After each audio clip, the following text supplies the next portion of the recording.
आगे चले चलेंगे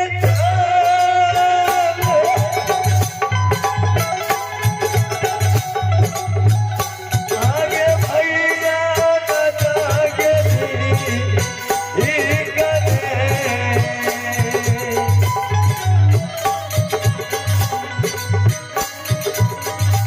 अब आजू वही के दिन मेरे गेलो डोरी अब गिरा रानी माँ चलिए मैं खेलिए रानी माँ आहे भैया हे नदी ठीक रे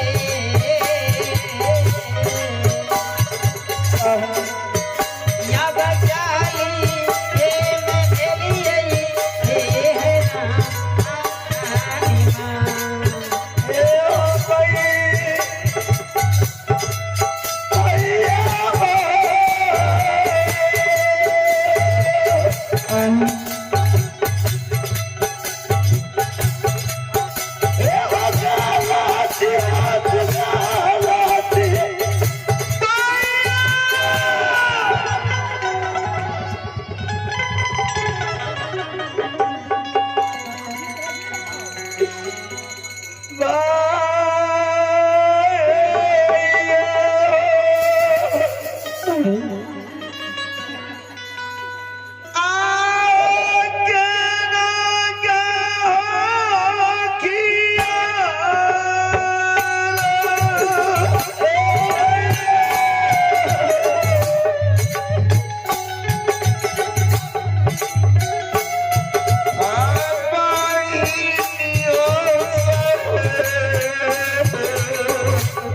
आय कथी ले ये दुश्मन के चरण पखाड़ ले जार से बेजार कानै छै भैया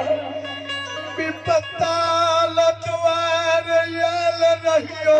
के चंडालनी भैया एक माँ के गर्भ से दो भाई बहन के जन्म भेल रहे भैया जो भगवान हमरा दुख ये संसार में दे देने रहे भैया बड़ी आशा लगा तोर दुआरी आल रहियो की बहन जो देखते हृदय लगा लेते भैया तोरा अकेला बिसरा बात का भैया बहन संसार में तू बहन चौधरी के याद दिला भैया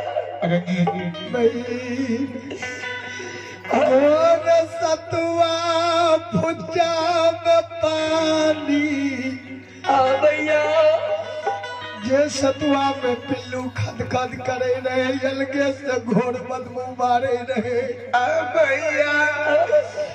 टोटाल तरा घोड़ा घोड़सार में बैठे के लिया भैया ये चंडालनी बैठ घुनवई लिद्दी में हमर बिछावन देने रही भैया बहन संसार में भगवान के घर में देर छे त अंधेर नहीं छे भैया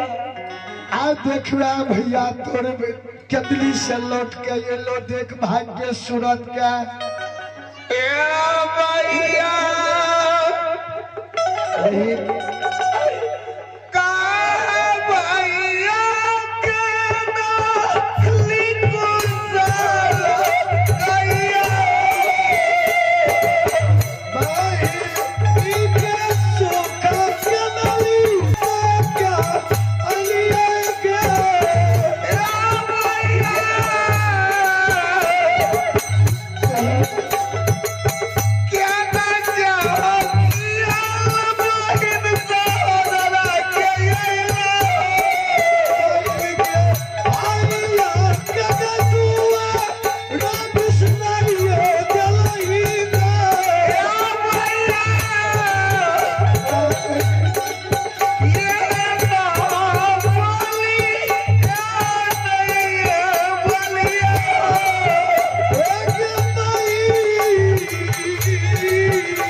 बहन आएगी सदरा बारा बरस तक जते उल्हा भैया 12 साल में 12 गो महीना बितलैया भैया बहन 12 गो महीना के 12 गो भरदुतिया कर जागे सोहदरा। हाँ आश्विन मास कार्तिक में बहिन भाई के पर्व होइया। हाँ भैया आज संसार में को भाई जो संदेश ला तोरा अड़ोस पड़ोस में आलो हुई तो हाँ बहिन हाँ भैया तोरो ये ससुराल में ननद गोतनी अड़ोसनी पड़ोसनी छो एक उल्हान उपकार देने हो तो सोहदरा बहिन गए आयुआ कर्जा चुकवे के लिए भैया ज्योति तोर दुआरी लोया। हे भैया बहिन कभी कदापि जेहन कर्म कली वहन तू फल पहले हमरा लिए नहीं केला। अगर यदि दुनिया में हमर बहिन है जो दोसर रहती है